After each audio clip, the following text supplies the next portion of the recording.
capítulo. Alguém leu?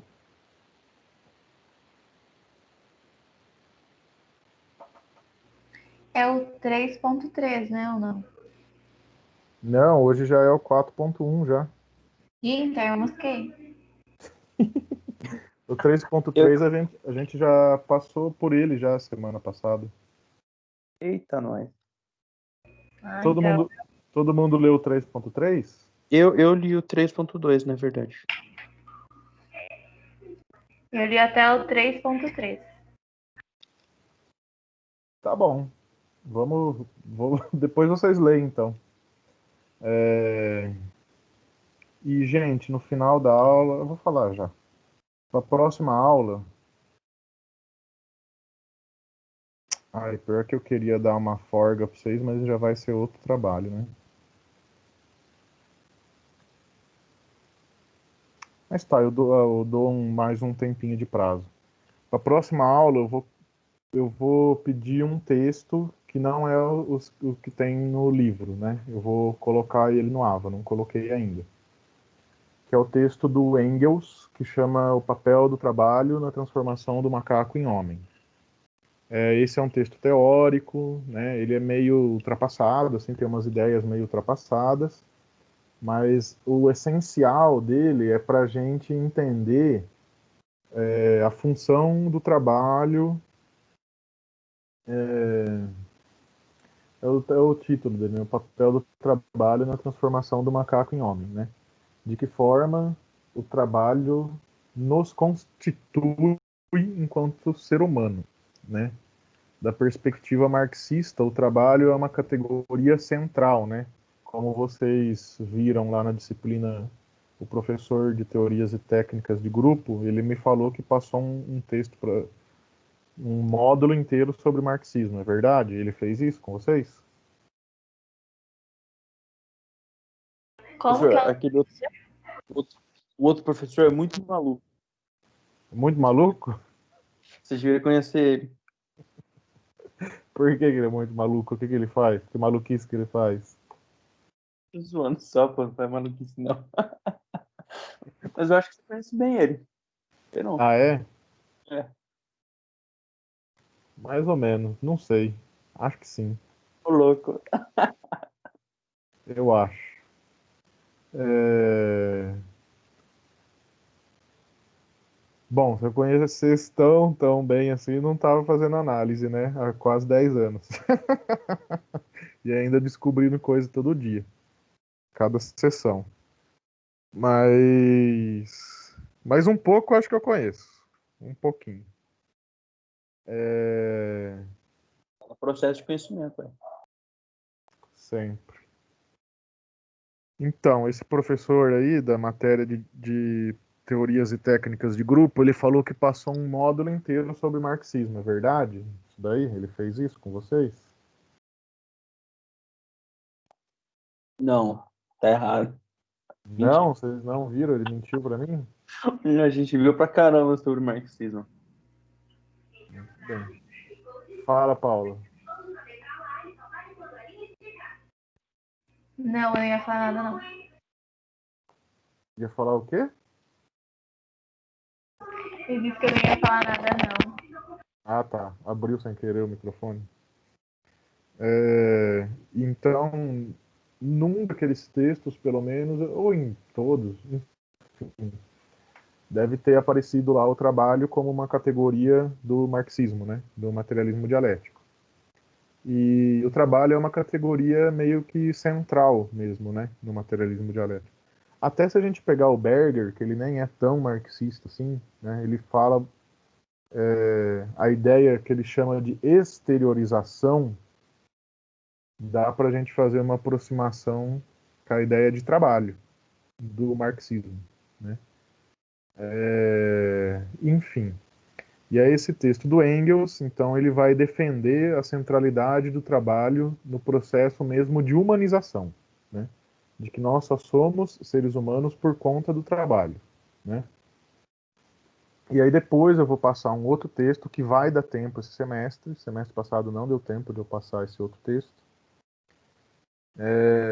que é um texto do Saviani, o Dermeval Saviani, que é um professor da Unicamp, pesquisador da Unicamp, e ele criou uma teoria da pedagogia, né? Os professores da Unicamp, cada um tem a sua teoria, né? O Paulo Freire tem a teoria dele, o Rubem Alves tem a teoria dele. Eu estudei com a neta do Rubem Alves, inclusive, conheço até hoje. Mas eu não conheci o Rubem Alves. Acho que eu preferia ter conhecido ele do que a neta. Mas tá. Ai, que coisa feia, né?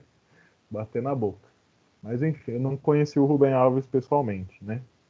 Só por texto e vídeo. Mas enfim, o Rubem Alves lá tem uma teoria, o Paulo Freire tem uma teoria, e esse Dermeval Saviani tem outra, e tem outras teorias. E essa teoria do Dermeval Saviani chama Pedagogia Histórico-Crítica. E nesse texto que eu vou trazer para vocês, ele vai então discutir a questão do trabalho com a educação. E ele vai até mais fundo um pouco, não mais fundo, né? Ele amplia um pouco o debate aí também, né? 200 anos depois do Engels, né? Muita coisa já aconteceu, né? E ele amplia então esse debate sobre o trabalho e a educação na ontologia, né? O que é a ontologia? No ser humano, né? Como que o trabalho e a educação são determinantes para o ser humano. E aí ele defende a necessidade de uma educação para o trabalho, né? Que tem tudo a ver com essa disciplina, a ideia de educar para o trabalho. Muito bem. Mas então, para a semana que vem, só o do Engels, né? Aí eu vou pedir para vocês fazerem uma resenha aqui, uma resenha, será? Deixa eu ver o que eu vou pedir para vocês fazerem. Ai, ai. Pode ser uma resenha, vai.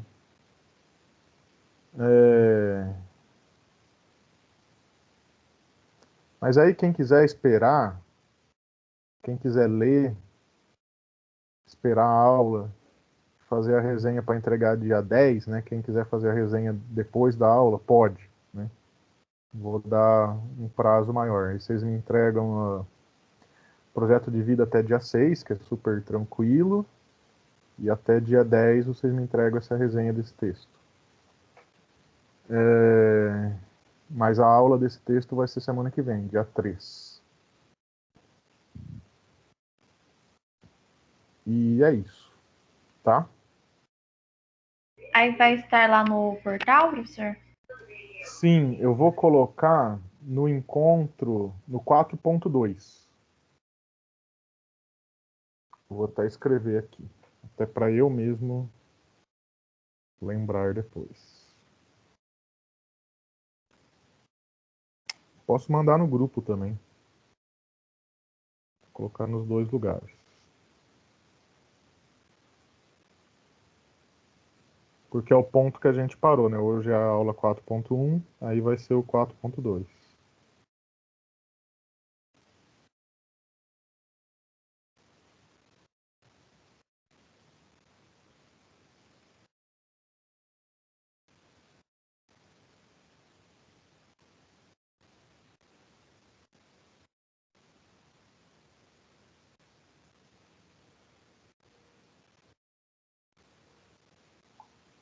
Certo? E olha só que interessante, o meu canal lá do YouTube, o vídeo, a aula que eu dei sobre esse texto no semestre passado, é o segundo vídeo mais visualizado. O primeiro vídeo mais visualizado é sobre o Foucault, da aula de psicopatologia. Em segundo lugar é o vídeo sobre esse texto. O primeiro é qual, desculpa? Sobre o Foucault, sobre o primeiro capítulo do livro Doença Mental e Psicologia, do Michel Foucault, que é um autor também super conhecido. Enfim. Aí, em segundo lugar, a aula desse aí, do papel do macaco, né? O papel do trabalho na transformação do macaco em homem. E em terceiro, o segundo capítulo do Foucault. São os top 3 do meu canal. Do meu canal. Ó, que youtuber. Enfim, vamos lá para o conteúdo do slide, que é seção 4.1. Lindros e lindras, quem chegou, né, vocês em breve estarão chegando, né, nesse ponto, e chegar até o final da seção 4.1, depois vocês vão ler mais o texto do Engels, mas vamos considerar só o texto aqui do material didático oficial. Quem chegar nesse ponto já vai ter lido mais de 150 páginas sobre orientação profissional. Olha só que avanço na vida de vocês. E na vida profissional, na formação de vocês também, né? E quando a gente chegar no final do livro, né, e da disciplina, daqui a algumas semanas, quem acompanhou tudo certinho, sem pular e sem nada, e vai ler os 2 artigos a mais que eu vou colocar, já vai ter lido, então, mais de 200 páginas sobre esse assunto.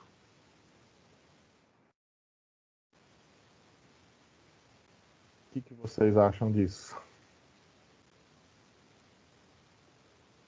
Legal, né? Ou não?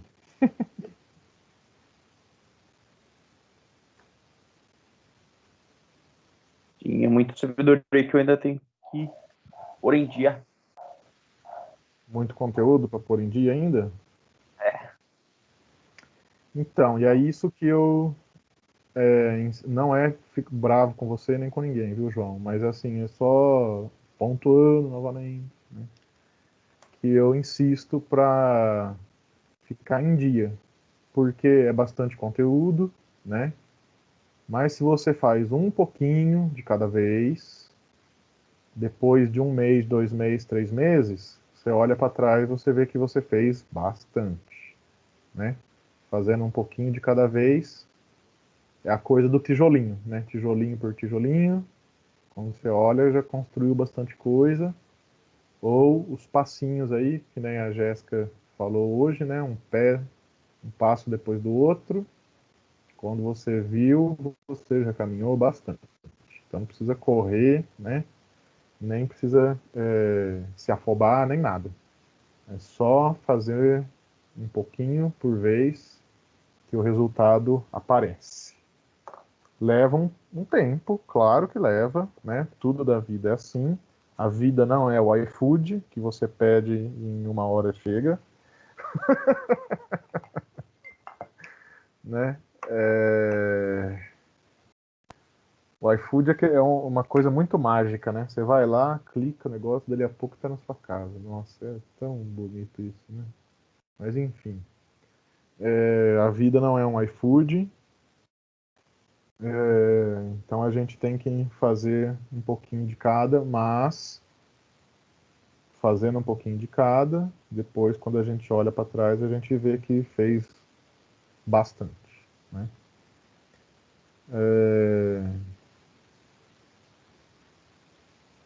É isso. Ó, eu tô há 2 anos e meio quase dando aula aqui na Anhanguera e eu acho pouco, né? É pouco tempo. Mas nesse pouco tempo, gente, olha só quantas disciplinas eu dei. Desenvolvimento 1, 2, estágio básico 2 e 4, história da psicologia, orientação profissional, já deu 6. Processos básicos, psicanálise, psicologia social, 8, 9, 10. Psicopatologia, 11. Psicologia e políticas públicas, 12. Psicoterapia infanto-juvenil, 13. Teorias e técnicas de grupo. Então, nesses 2 anos e meio, são 13 disciplinas que eu tive que produzir material. Quer dizer, não de todas, né? Mas algumas sim, mas enfim, mesmo as que eu não tive que produzir material, eu tive que produzir material de aula. Gente, eu tenho um curso não tenho um curso de psicologia inteiro, né? Mas tenho muito material, né? E foi feito assim, um pouquinho de cada, né? E ainda está em construção, né? Porque tem a disciplina Teorias e Técnicas de Grupo e Psicoterapia Infanto-Juvenil, que eu tenho que fazer tudo, né? Desde escolher o material, tal. Então, e é isso, vamos caminhando. Então, estou dando esse exemplo meu assim, não para me gabar, mas só para contar, né? Que a gente vai fazendo um pouquinho, um pouquinho, um pouquinho. Quando a gente viu, fez bastante. E é isso. Não desprezem o pouquinho. Não desprezem o pouquinho. Porque o pouquinho viu bastante. Tá bom? Hoje foi mais suave a lição. Ou não. Ou mais suave bateu mais forte.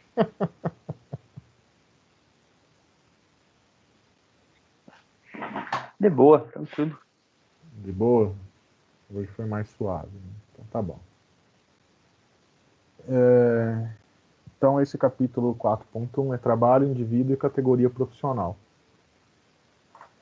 Como sempre falo muitas vezes nessa disciplina, a autora ela vai jogando assim alguns assuntos, aí depois ela vai voltando, né, para dar mais elementos aí para a gente pensar. E esse capítulo é um pouco isso. Ela vai falar desses assuntos e que nenhum é novidade, mas aí trazendo mais elementos, né, para pensar.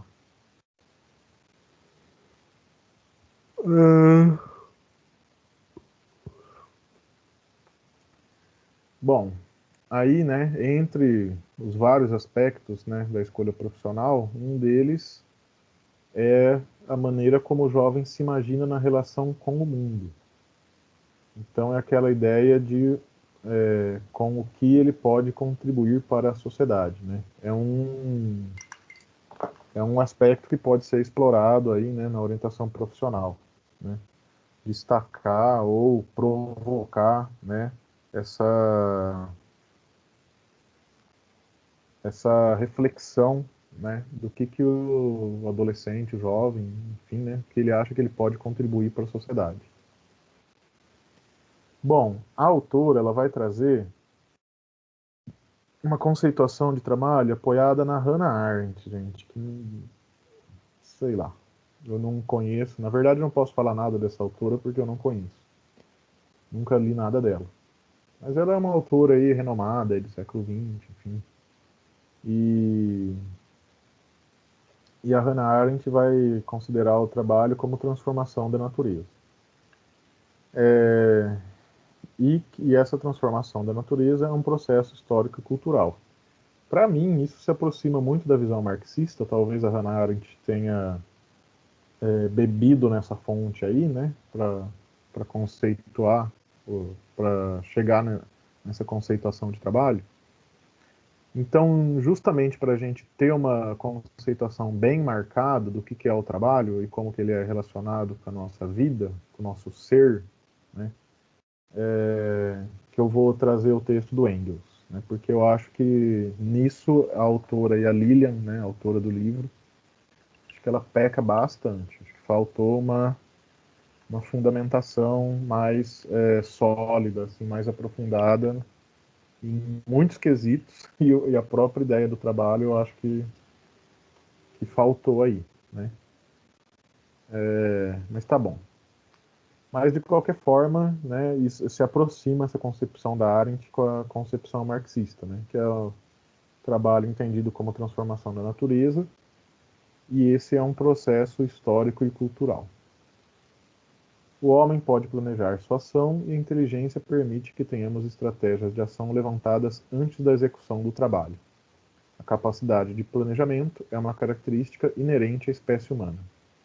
Esse trecho eu copiei do livro e esse trecho assim é quase igual uma frase muito conhecida do Marx, do Capital, que o Vygotsky fala muitas vezes essa frase do Marx, que é o seguinte: a aranha pode produzir a teia de uma maneira perfeita, não sei o quê. As abelhas produzem a colmeia numa forma geométrica perfeita e tal, tal, tal. Mas é só o ser humano que é capaz de projetar no futuro, né, ou na imaginação, a sua produção. E isso que faz toda a diferença, né? Capacidade de planejamento. Né? Ao contrário dos outros animais, a gente consegue e pode planejar o que a gente vai fazer. Né? E esse processo pode, e é inclusive, ser realizado por pessoas diferentes. Então, alguns planejam e outros executam. Né? Na sociedade de classes, muitas vezes é assim. Na sociedade de classes também, alguns trabalham e outros lucram. Né? Quem trabalha não ganha o que trabalha. Né? Quem trabalha, trabalha para enriquecer os donos, né, dos meios de produção. É o modo como se organiza o trabalho de classes. Né? Um manda e um obedece. Um pensa o trabalho e o outro executa. Né? Um faz o papel de cabeça e o outro faz o papel de mão. Né? Assim que se configura o trabalho na nossa sociedade. A autora aponta a relação entre alienação e perda do sentido do trabalho como realização pessoal. O sentido de liberdade transformou-se no sentido de poder de compra. É mais livre quem pode comprar o que quiser. Isso foi uma virada, né, da economia, assim, né, que é a economia do modo que a gente vive hoje, que é muito focada, centralizada no consumo. Então, antes se produzia para vender, né? Tipo assim, faz sapato porque as pessoas precisam comprar sapato, ok. Faz roupa porque as pessoas precisam de roupa. E se processa alimentos porque as pessoas precisam comer, ok. Asfaltam-se ruas e tal, constrói e se locomover, ok. Então, assim, inicialmente, né, antigamente, a produção ela era orientada para a necessidade das pessoas, né?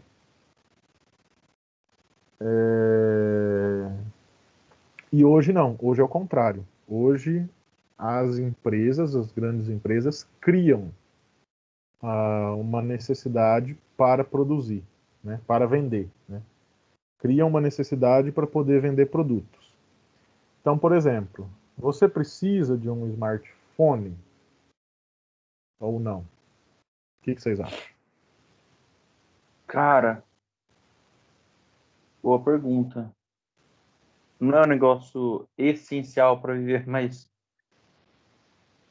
poxa, ajuda tanto, sabe? Nossa, difícil essa. E aí, gente, precisa de smartphone ou não? É uma necessidade ou não? O smartphone.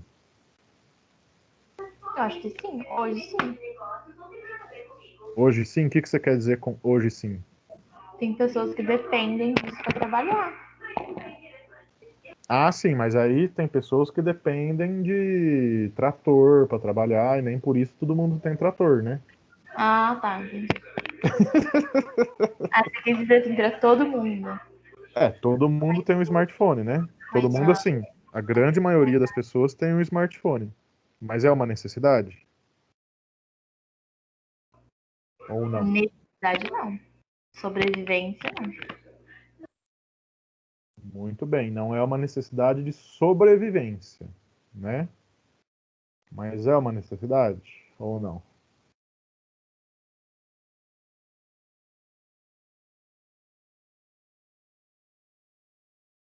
Eu acho que pode ser um instrumento de manutenção, como, por exemplo, para quem trabalha. Quem trabalha precisa prover recursos para sobreviver. Então, ele é um instrumento de manutenção da vida, não sei. Como assim? Para você comer, você precisa de trabalhar, um exemplo, né? Você prover dinheiro de algum lugar, certo? Hum, E o celular, ele pode ser uma ferramenta para prover isso. para poder trabalhar. Isso. Tá, mas eu não tô dizendo assim, quem precisa do celular para trabalhar. A maioria das pessoas não precisa do celular para trabalhar, certo? Uma boa parte não precisa.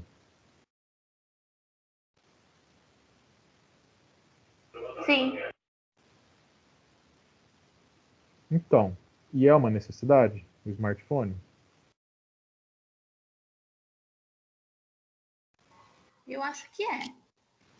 Por quê?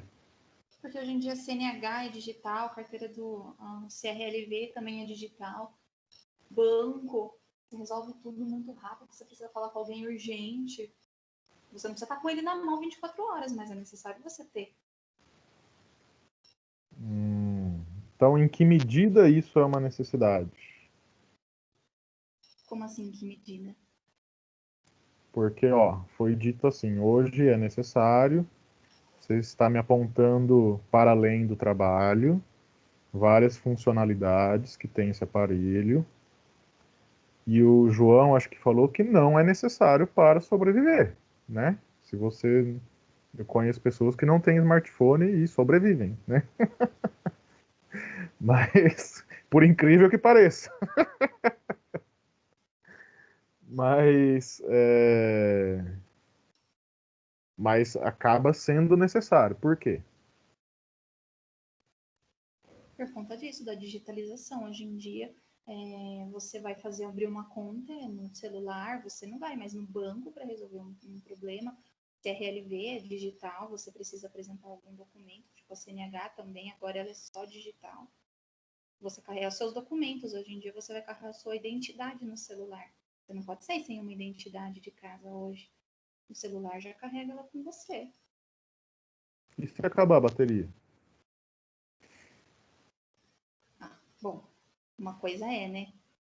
Como uma necessidade, como eu considero algo necessário, eu sempre levo o carregador comigo. Se acaba a bateria, você continua respirando, o coração continua batendo. Então, é isso que eu estou querendo mostrar, por exemplo, né? Que é uma necessidade criada, né? Então, assim, não é uma necessidade essencial para a gente viver, né? Dá para viver sem smartphone muito bem. Acho que talvez eu tenha feito essa experiência ultimamente. Deixo meu telefone desligado horas e horas desligado. Esqueço que ele existe. Por quê? Se alguém me ligar, eu vou ver, vai estar registrado, eu ligo de volta. Se alguém me mandar mensagem, vai estar registrado, eu vejo a mensagem, entendeu? Então, assim, não tem por que ficar grudado. Mas foi isso que eu mencionei. Você não precisa ficar com ele 24 horas na mão, mas é necessário. Mas, por outro lado, porém, contudo, todavia, entretanto, no entanto, criou-se essa necessidade do uso do smartphone, né?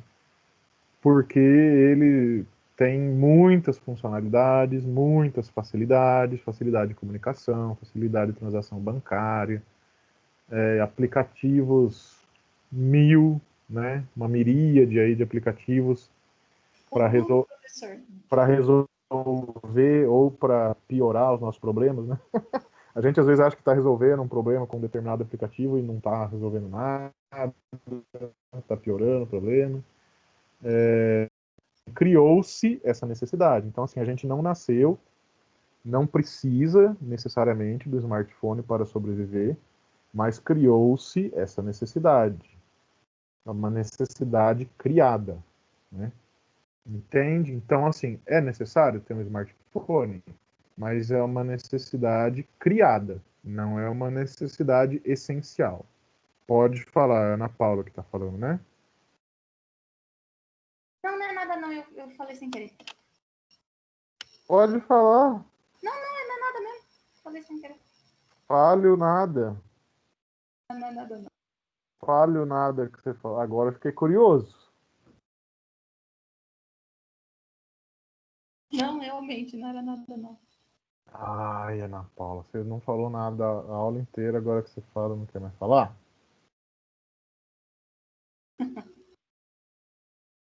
Então tá bom. Então, o smartphone é um exemplo, né, de uma necessidade criada. Um outro exemplo de uma necessidade que foi criada. Um carro. Carro é necessidade? Ou não?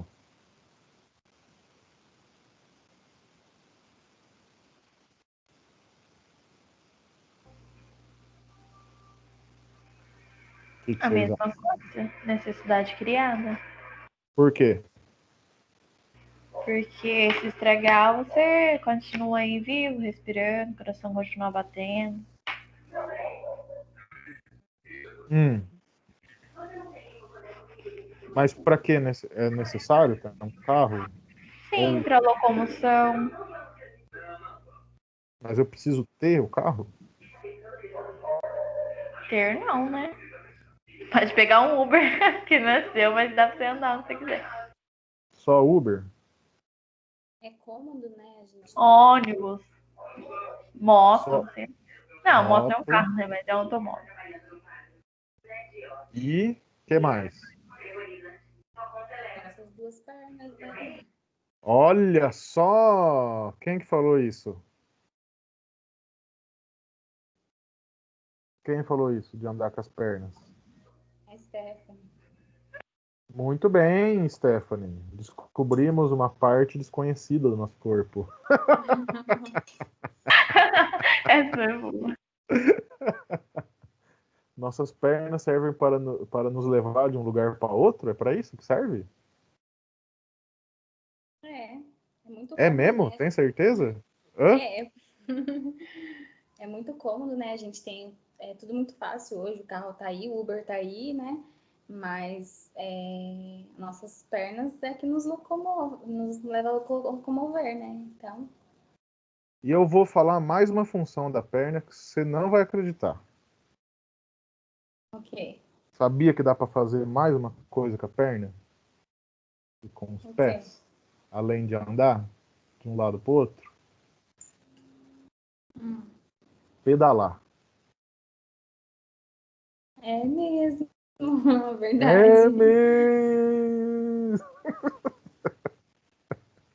Então, assim, né? É necessidade ter um carro, ou o carro em si é uma necessidade?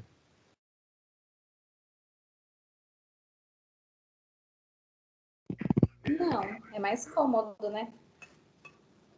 É mais cômodo, né? É uma facilidade. Mas aí você pensa, ah, não, se eu for de uma cidade para outra, não sei o quê, ok, é mais fácil. Mas aí se eu tiver um dinheiro X, eu posso pagar um Uber ou ir de ônibus ou de carona, enfim. Então, se for uma distância muito longa, pode ir de avião. E em todo caso tem os pés, né? Para ir de um lugar para outro, você pode ir a pé. Ou de bicicleta também, né? Dependendo do lugar. A gente perde muito por não ter espaços que acolham as bicicletas, né? Isso é cultural, né? Tem países que tem países e cidades também. Não é só países, não. Cidades que a bicicleta faz parte, assim, no Brasil mesmo, né? Mas não é a maioria, né? A maioria acaba priorizando o carro. Então, assim, parece que a cidade é feita para o carro e não para as pessoas, né? Isso é uma loucura do meu ponto de vista. Mas é assim que funciona no capitalismo, né? Então, assim, a gente pode pensar que o carro também é uma necessidade criada, né? Ninguém precisa de carro ou de ter um carro, mas acaba se criando essa necessidade, né? Dá para, como a Paula falou, dá para continuar respirando, né? O coração tá batendo, né? Se você não tiver um carro. É, E eu tava pensando outra coisa. Ah, é. Eu vou lançar uma frase aí quem pensar alguma coisa responde, ou hoje ou outro dia. Essa não é para ter resposta, essa é para pensar. Por que que Deus dá carro para as pessoas, mas não dá transporte público de qualidade? Né? Porque não é muito comum a gente ver adesivo assim no carro, né? Foi Deus quem deu, ou algo do tipo. Não, já viram isso? Foi Deus quem me deu, agradeço a Deus no carro. Já viram isso? Ou não? Nunca ninguém viu? Com certeza. Sim, né? E é comum, as pessoas colocam, foi Deus quem me deu, agradeço a Deus, né? Enfim, né? É, E por que Deus dá carro para as pessoas e não dá transporte público de qualidade? Né? Não seria muito melhor transporte público de qualidade para a natureza, para a mobilidade urbana, para tudo, né? Então fica aí a questão em aberto. Depois, quem quiser, vocês respondem ou hoje ou outro dia, quem lembrar, enfim.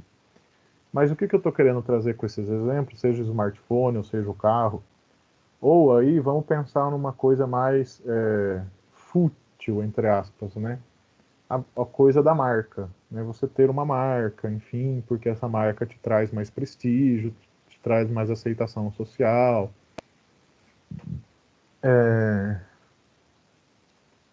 Também é uma necessidade criada, né? Você nunca precisou daquilo até aquilo se tornar moda, ou até alguém dizer que você, ou as pessoas à sua volta começarem a dizer que você precisa daquilo. Então, essas necessidades criadas são próprias de uma sociedade voltada para o consumo, né? Então, a sociedade cria as necessidades e aí a gente é meio que obrigado, entre aspas, assim, né, a comprar. A gente é levado, né, a consumir esses produtos que são criados e que são vendidos para a gente, né? Vendidos, são vendidos, ok, mas não era nesse sentido que eu estava querendo dizer. São apresentados para a gente, colocados para a gente como se fosse necessidade, né? Então são umas necessidades criadas. E é isso. Agora, necessidade mesmo, né? Necessidades básicas, ter uma casa, né? Os direitos humanos, né? Ter casa, ter trabalho, ter alimentação, ter educação, ter direito à saúde, direito a ter um julgamento justo, né? Isso são necessidades básicas, né? Ou necessidades. Oi. Neste sentido é que você está dizendo, né, que essas necessidades criadas fazem parte de uma sociedade consumista, que remete assim, ao capitalismo, pode-se dizer, então, que é neste contexto que as coisas se desenvolvem? Que coisas? A questão da tecnologia, sabe, que nem agora a gente está vendo no contexto de pandemia, né? Então, foi preciso muita mobilização que está acontecendo para correr atrás da vacina. Não sei se tem a ver, se eu estou indo muito longe. Está certo, mas Ai, como que eu posso dizer? Tá certo a sua ideia. Por exemplo, se fosse todo mundo que não fosse. Se todo mundo não fosse consumista, um exemplo, o mundo inteiro. Talvez a gente não tivesse desenvolvido tanto tecnologia. Travou. Desenvolvido tanto, entendeu? Não sei. Sim, está certo. Essa visão está certa. Ela não está errada. Só um ponto que eu queria pontuar aí que você falou. Se as pessoas não fossem consumistas. Não é as pessoas que são consumistas. Isso é meio que imposto pra gente. A gente não tem muita opção. Tipo assim, tem opção? Tem, mas acaba sendo excluído. Se você não tiver smartphone, como que eu vou comunicar com vocês? Por exemplo, para dar aula, né? Porque eu comunico pelo WhatsApp. Ah, eu poderia fazer um programa no meu computador. Ah, poderia, né? Mas eu não uso o WhatsApp, o celular só para isso, né? Enfim, realmente mais cômodo, eu posso andar, né? Se estiver na fila do banco, eu fico lendo alguma coisa no celular, enfim. Mas poderia levar um livro também. Então, assim, é meio que imposto, mas no final das contas a gente acaba optando por, né? O Leandro Carnal, que é um intelectual que às vezes eu escuto ele falar, né? Que é um historiador, ele fala que a gente criou uma gaiola dourada pra gente. O ser humano criou a tecnologia é uma gaiola dourada, né? É uma prisão muito confortável. Então, assim, é uma prisão, a gente não consegue escapar dela tão fácil. É possível? É possível. Basta querer, mas a gente não quer. A gente prefere ficar preso nela, porque é muito confortável. E aí, claro que o capitalismo sabe disso, né? As empresas sabem disso, tem 1000 estudos, anos e anos de existência, enfim, né? Para produzir essas novas necessidades, e necessidades que vão nos dar, né? Gerar cada vez mais conforto, enfim. Então, por exemplo, tem bancos hoje que são só online, por exemplo, o Nubank, né? Porque não tem agência, enfim, né? Tudo muito cada vez mais promovendo conforto. Tem a Alexa da Amazon, que você pede as coisas para ela, ela faz, né? Acender luz, etc. Procurar coisa, bota tocar música, só você pedir que ela faz, né? Enfim. Então, sim, por um lado, a sociedade de consumo promove o desenvolvimento dessas tecnologias, mas promove um modelo de desenvolvimento. Será que esse modelo de desenvolvimento que está sendo promovido é o melhor? Ou o único? Acho que não nem pensar melhor. Será que esse é o único modelo de desenvolvimento possível? É de se pensar, né? E assim, eu não. Quais são as consequências desse desenvolvimento? É uma coisa exacerbada, né? Que leva a uma insatisfação contínua, né? Isso a gente pensando só no nosso umbiguinho, né? É, Mas e o planeta? é. E assim, nos países em que comunista, acho que é isso mesmo, lá. Como que é a questão de pesquisas das coisas? Isso tem algum, Hum. não sei, tipo assim, sabe? Vocês lembram dos médicos cubanos? Desculpa, não consegui entender. Você lembra dos médicos cubanos que o Bolsonaro expulsou? Sim, lembro. De onde eles vieram? De Cuba, né? De Cuba, certo. E por que eles vieram de Cuba? Porque lá não tinha. Aqui tava faltando profissional e lá tinha muito. Tava sobrando. Será que não tinha profissional no Brasil de medicina para trabalhar nas regiões mais afastadas? Hum, qualificados, talvez não. A Dilma fez um edital pagando R$ 10.000 por mês para esses médicos nos lugares mais afastados. Teve alguns que aceitaram, mas a maioria não aceitou. E prefere atender no consultório particular, enfim, ganhar os rios de dinheiro que os médicos ganham. Então esse é um ponto. Estava precisando, os cidadãos daqui não quiseram, então esse é um ponto. Segundo ponto, em Cuba é um regime socialista. Não estou dizendo que é o melhor também, enfim, só que é diferente, é outro modelo.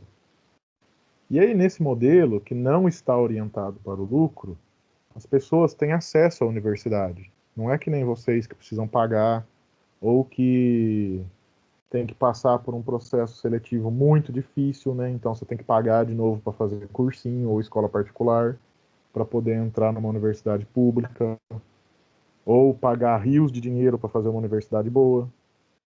Lá não. Lá as universidades são, né, não tem nada privado, né? Tudo público, tudo do Estado, e as pessoas têm acesso. Então, meio que assim, né?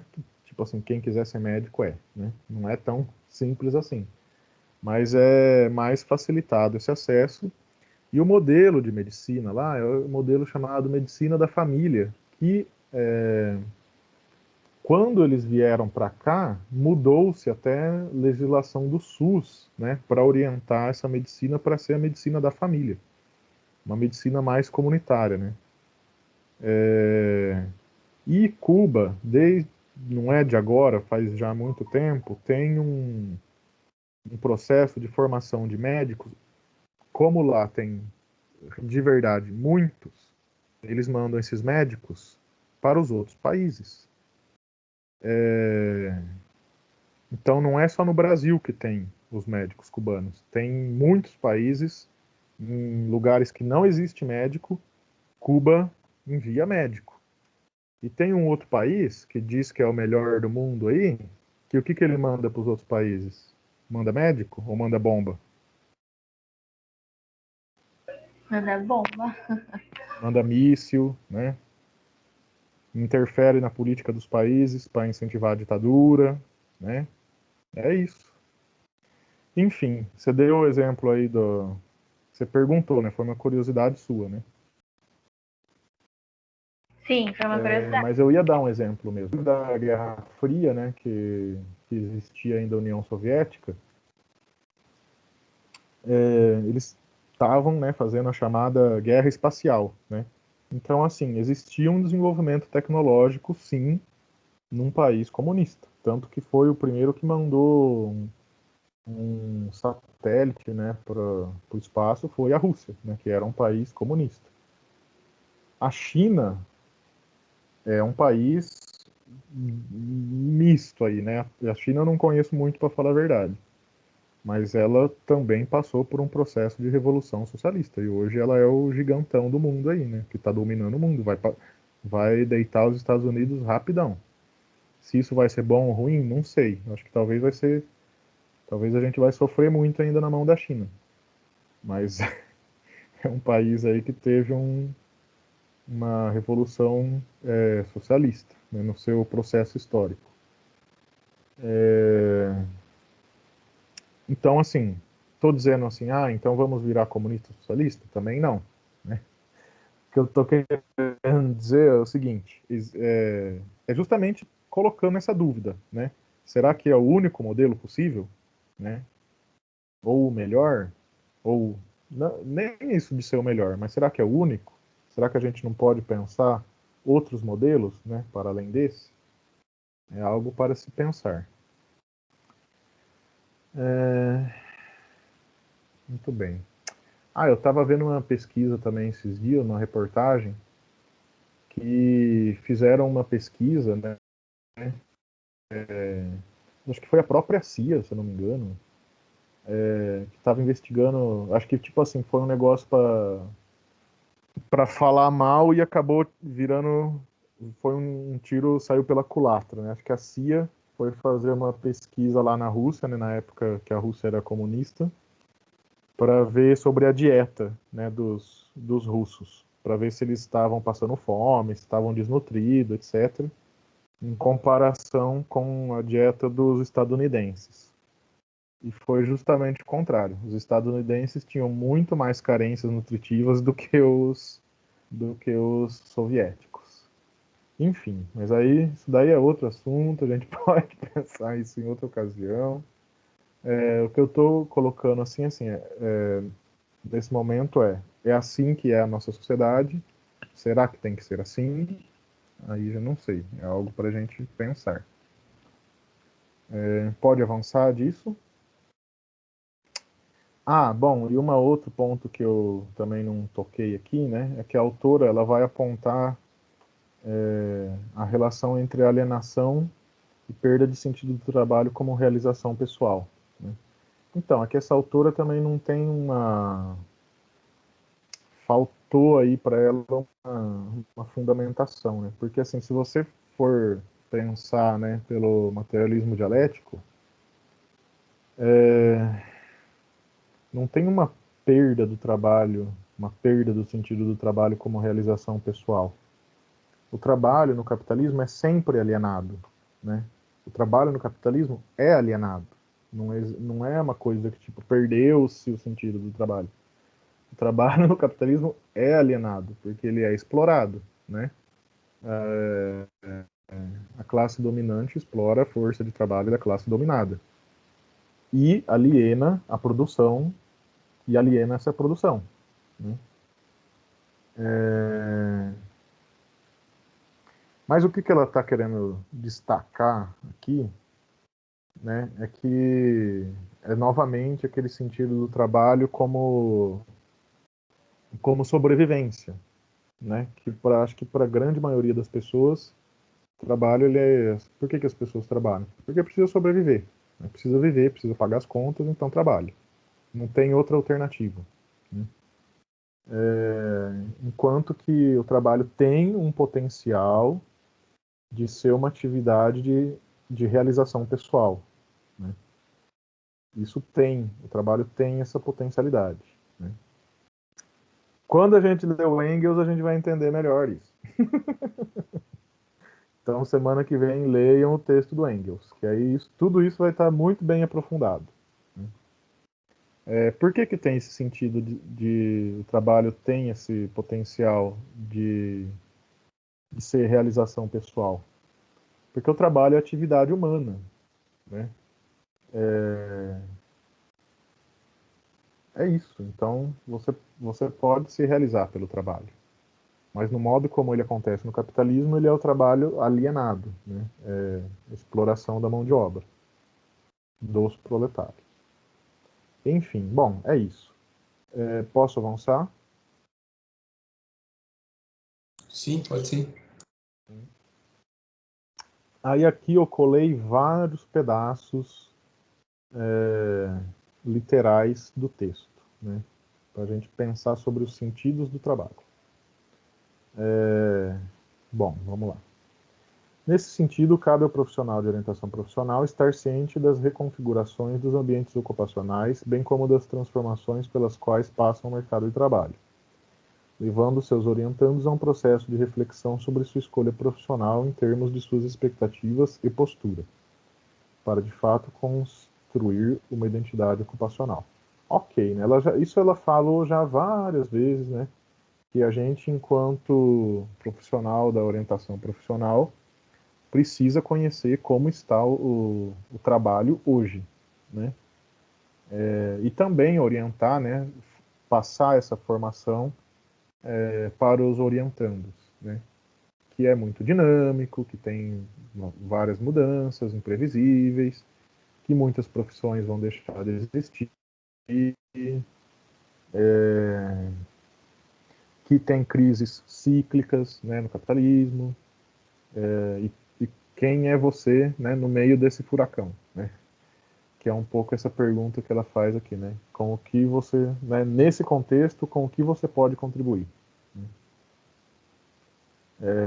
Isso deve ser trabalhado, né, também na orientação profissional. E o trabalho hoje? Então, na atualidade, indica a Lena, temos uma corrente de mudanças em direção às relações do trabalho. Na era da informação e do conhecimento, há um menor apelo às habilidades manuais de trabalho, para um destaque na evolução tecnológica de produção. Isso daqui acho que a gente já tocou também, né, nesse assunto.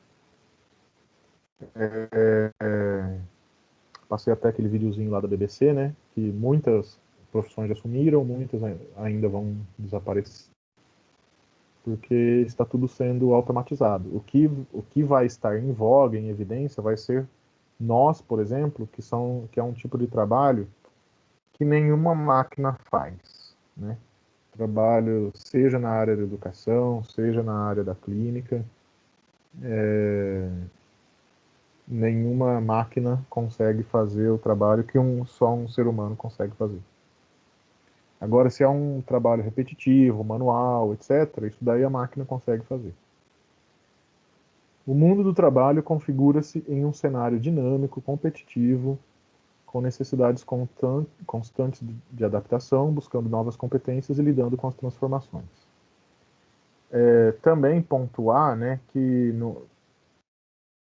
independente de que área que for seguir, o mercado, vamos chamar assim, ou o mundo do trabalho, ele vai continuar mudando, né?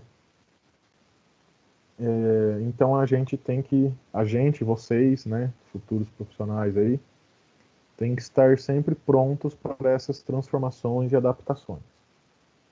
Acho que a pandemia é um belo exemplo. Eu não sabia nada dessas tecnologias aí tudo desde março, nossa, foi um aprendizado total, assim, uma reconfiguração total de aprender a mexer com um monte de coisa. Então é isso. Mas ok, pela pandemia, ok. Mas não só pela pandemia, né? Com pandemia ou sem pandemia, essas mudanças já estavam se impondo a nós. Né? Os trabalhadores, para participarem desse processo, precisam cada vez mais utilizar sua capacidade intelectual aliada a uma competência de relacionar-se com o meio em que atua. Muito bem, então tem que saber ler a realidade. Né? Conhecimento e relacionamento são competências-chave a se desenvolver neste novo mercado de trabalho. Conhecimento e relacionamento. Conhecimento para identificar e entender as extensões que sua profissão ganha nesse novo mercado de trabalho e reposicionar sua profissão em questão das relações que essa apresenta, não só na organização, como também com seus pares de trabalho. Muito bem. Então aqui ela volta a dizer desse caráter hiperdinâmico, né, do mundo do trabalho atual. E as competências necessárias. Conhecimento e relacionamento. Podemos avançar? Podemos. Levar o orientando a se conscientizar das condições do trabalho presentes na sociedade contribui para que ele tome uma decisão mais pautada na realidade. Então, além de formar ele como cidadão, né, para atuar nessa sociedade, né, vai ser capaz de fazer uma escolha mais realista, uma vez que ele conhece a realidade. Bom, aí ela termina, né, esse ponto sobre o sentido do trabalho na atualidade, e ela vai dizer sobre as categorias profissionais. E aí tem várias classificações, né, no que diz respeito à categoria profissional. Aqui ela vai apresentar aqui para a gente é a questão da categoria profissional em relação com os sindicatos, né, com a representação das classes que eu estou chamando aqui, não é classe social, né, classes de trabalhadores, né, as categorias, que são as categorias profissionais. Então, exemplo, né, então os psicólogos são uma categoria profissional? Sim.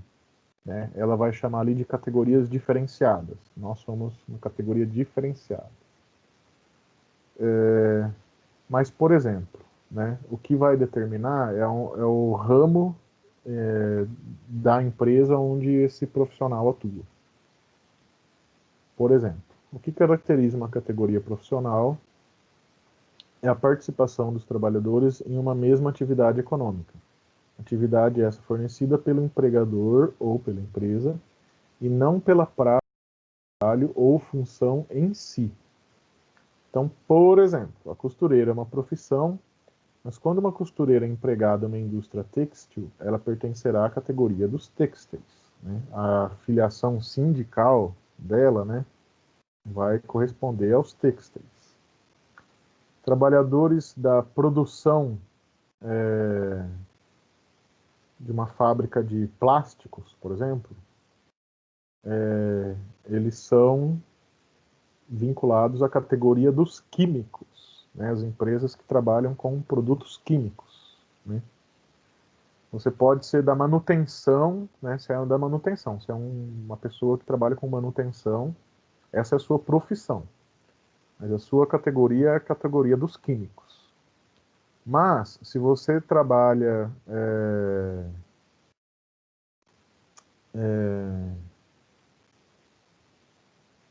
na manutenção de uma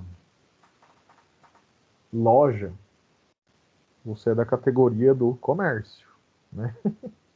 Você é um comerciário, né? Você é empregado de uma loja, né? Ainda que a sua profissão esteja ligada com manutenção.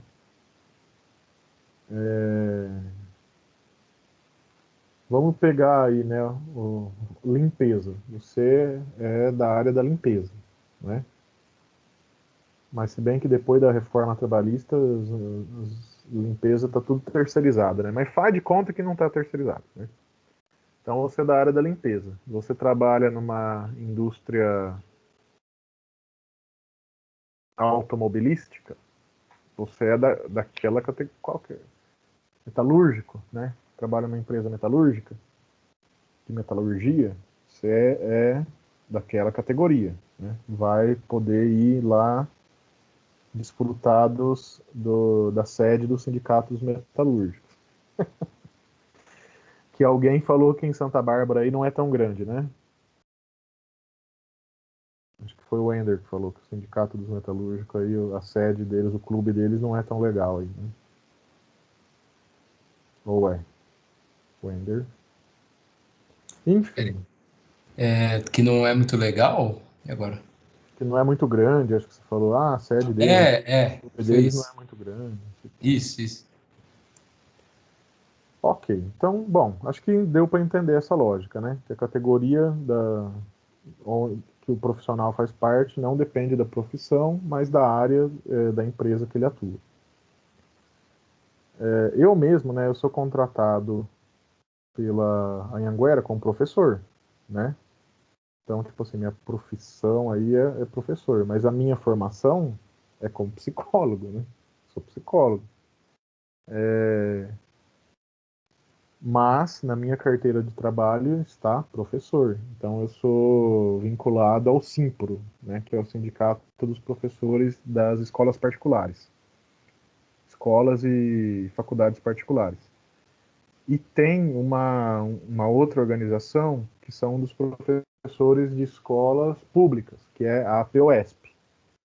Então, de acordo com o ramo onde você trabalha, isso vai determinar a sua categoria profissional.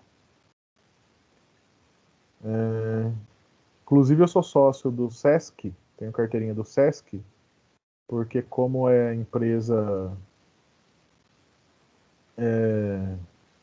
escola, faculdade particular, é considerado comércio, né? Então eu posso ir lá curtir o SESC como comerciário.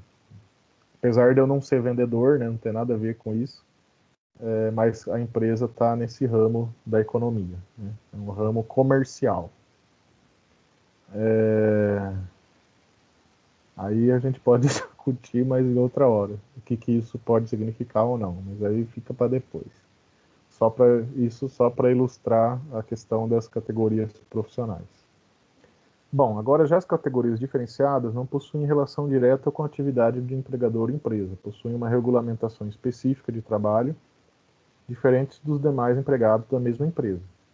Então, por exemplo, um psicólogo contratado para trabalhar em uma indústria metalúrgica não estará na categoria sindical dos metalúrgicos, estará ligado ao sindicato dos psicólogos. A mesma coisa, se for um médico, uma enfermeira, um advogado que trabalha para essa empresa, ele não vai ser um metalúrgico, né? Ele vai ser um advogado, vai estar vinculado aí à representação dos advogados. Essas categorias servem para a realização de um enquadramento sindical dos trabalhadores, permitindo que esses reconheçam quem são seus reais representantes e reconheçam seus específicos direitos trabalhistas, né, os que sobraram depois que o Temer fez a reforma, né, em suas convenções e acordos coletivos de trabalho. Ainda com o Temer ter destruído a CLT, né, ainda assim isso tem muita força, as convenções e acordos coletivos de trabalho. Pelo menos o que eu sei assim dos professores assim do Simpro, que eu fico sabendo, eles conseguem ainda algumas coisas pra gente, assim. Então, e é isso, e é o trabalho deles. O trabalho deles é conseguir condição melhor para o trabalhador. E para isso que serve a representação sindical.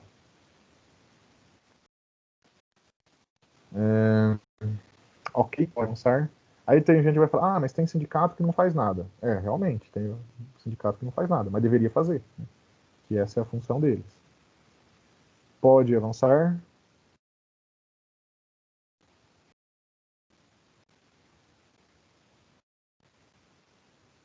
Podemos. E aí, por último, não, por penúltimo, ela vai tocar no assunto da ética e da deontologia, que a gente já viu um pouco também, né? Que é um dos parâmetros que norteiam a atividade ocupacional e vão delimitar as possíveis relações que uma profissão possa ter com o mercado, são os códigos de éticas profissionais. podemos dizer que o princípio deontológico de uma categoria profissional traduz a ética direcionada a um exercício profissional. Então, a palavra deontologia, né, deontos, significa dever, e logos, conhecimento ou estudo. Era mais comum. Então, eles mudam a palavra, né? Então, antigamente era mais comum ter essa palavra, deontologia, né? Princípios deontológicos da profissão X, princípios deontológicos da profissão Y. Aí depois mudou. Teve um geral, assim, é mais difícil ver isso, essa palavra, né? Princípios deontológicos. Meio que generalizou a ideia do código de ética profissional, né? Porque a ética, ela é mais abrangente, né? O deontos, se for ver, né? O dever, né? O que você deve fazer. A ética significa conjunto de valores, né? Então, ética profissional, os conjunto de valores que guiam a prática daquela determinada profissão. Então, essa ética é estabelecida tanto como controle da atuação profissional, como referência de normas de conduta. Então, é tanto o que você pode e deve fazer, quanto o que você não deve fazer, como quando você estiver em dúvida, você consulta para como referência o que fazer, né? O código de ética vai ter essa resposta. Pode-se reconhecer o pertencimento de uma pessoa a uma categoria profissional a partir da sua conduta. São elaborados pelos conselhos de classe e também versam sobre as sanções àqueles que os desrespeitarem, né? Então, se você desrespeitar o código de ética, pode sofrer alguma sanção, uma punição, né? Sanção significa punição, que vai desde multa, advertência, até a cassação do seu registro. E tudo isso está determinado no Código de Ética. Não só do Código de Ética da Psicologia, mas como das profissões que o têm, né? Que tem profissões que não são regulamentadas e não tem Código de Ética. Tem profissões que sim. E os códigos de ética, vias de regra, são baseados em outras leis, como a Declaração Universal dos Direitos Humanos, por exemplo. O Código de Ética da Psicologia, a base dele é a Declaração Universal dos Direitos Humanos. A psicologia, no Brasil, ela é orientada para a defesa dos direitos humanos. Eu acho que essa turma não é o caso, mas, tipo assim, se alguém discorda, é contra, sei lá, né? Então, não essa profissão não é para você. Ah, mas tem um monte de prática, psicólogo fazendo umas coisas nojentas. Tem, mas eles estão agindo contra os princípios do Código de Ética. Porque o Código de Ética, a base dele é essa. Além da Constituição do Brasil, além da Lei Maria da Penha, por exemplo, que o Código de Ética de Psicologia vai se basear também nessa lei. Conforme a legislação do país vai mudando, os códigos de ética vão acompanhando essa legislação também. Então, o ECA, por exemplo, fundamenta o Código de Ética da Psicologia, Estatuto do Idoso, Estatuto das Pessoas com Necessidade, tudo isso vai acrescentando coisas ao Código de Ética. Mas o nosso Código de Ética ele é bem coerente, assim, e faz até bastante tempo que ele foi escrito e até agora não foi revisado. Eu acredito que talvez daqui a algum tempo ele venha a ser revisado, porque ele foi escrito bastante tempo. Mas como ele está bem redondinho, então talvez não tenha muita coisa para revisar, né? Enfim. Pode avançar. Sim. Eu dava aula, uma última palavrinha, né? Eu dava aula na enfermagem, num curso técnico, e eu dava aula de ética em enfermagem, psicologia e ética da enfermagem. E aí a gente lia, né, o código de ética lá junto com as técnicas e tal. E é um exemplo, assim, que ele tinha uma escrita, assim, né, Aí foi em 2017 ou 18. Agora não me lembro. Deixa eu ver. Deixa eu ver aqui no meu computador. Foi pouco tempo, assim. Faz pouco tempo. Esse código de ética foi atualizado, né? E aí nessa atualização eles colocaram muita coisa dos avanços, né, da legislação que teve nos últimos anos. É por isso que eu estou citando a Maria da Penha. Etc. Ó, foi em 2017, mas ele entrou em vigor em 6 de novembro.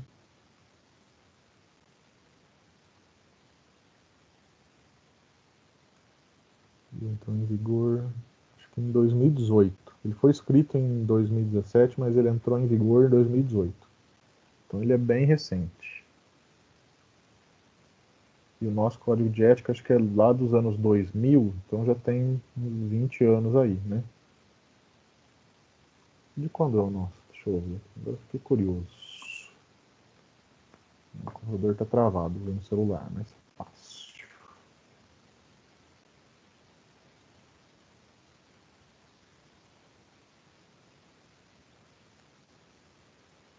E isso, assim, é um achismo, assim. Eu acho que em breve ele vai ser reformulado, mas eu não tenho certeza. Vai depender da gente se movimentar também enquanto categoria, né?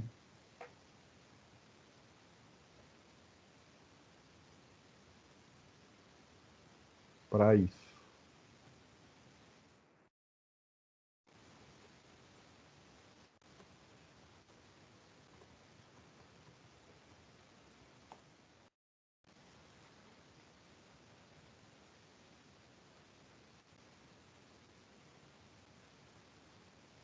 Não, ele é de 2005, tem 15 anos. É, mais ou menos. Não tá tão velho, mas também não tá tão novo assim. Teve bastante mudança da para cá. Assinado pela Ana Bock. Ela era presidente do Conselho Federal. A gente teve a chance de ter essa mulher como vice-governadora do estado de São Paulo, mas preferiram votar no Dória. Ei, estado de São Paulo. Tá bom. Já pensou se a gente tivesse uma psicóloga que foi presidente do Conselho Federal de Psicologia como vice-governadora do estado?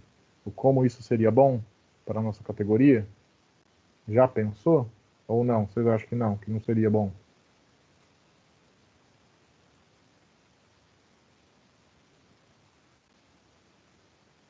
Pessoal. Os contentamentos da democracia, né, professor? Fazer o quê?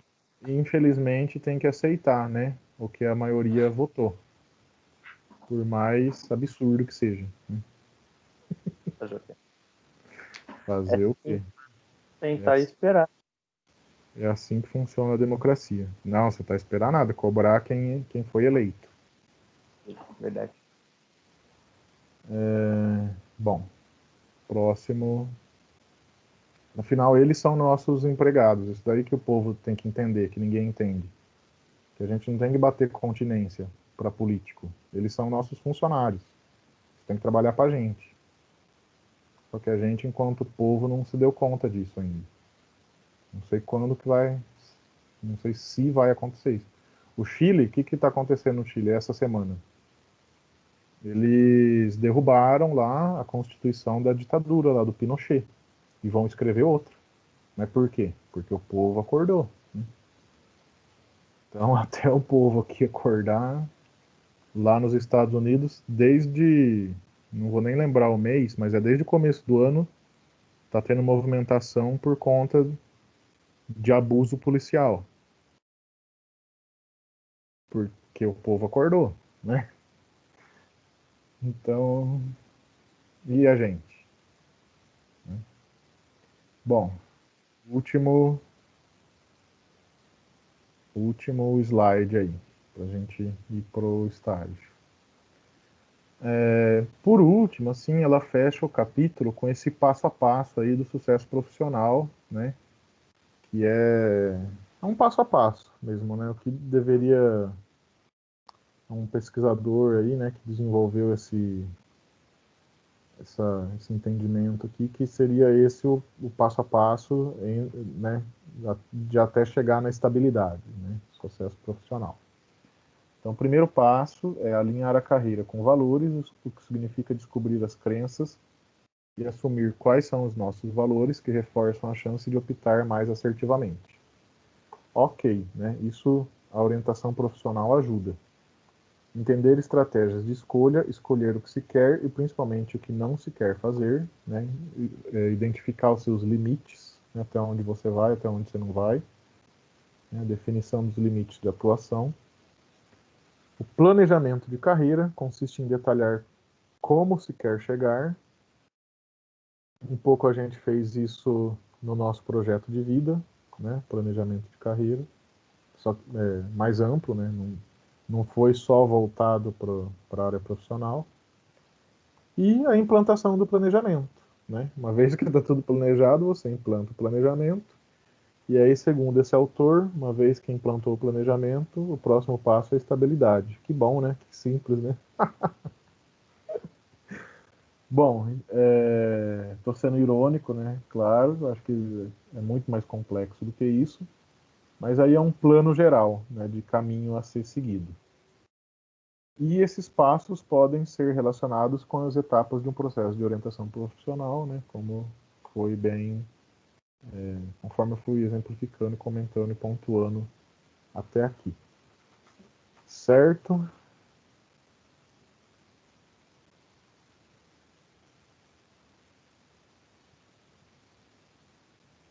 Correto. Certinho. Então tá bom. 10 minutinhos. Vocês me dão? Opa, Bom, então, esses 10 minutos eu acho que eu já vou colocar o texto lá, no AVA e no grupo.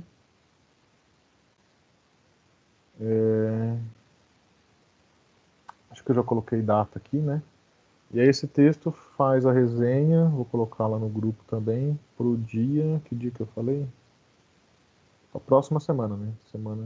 Dia 6, vocês entregam o projeto de vida, quem quiser entregar, sei lá, amanhã ou hoje não sei, hoje não vai dar, né?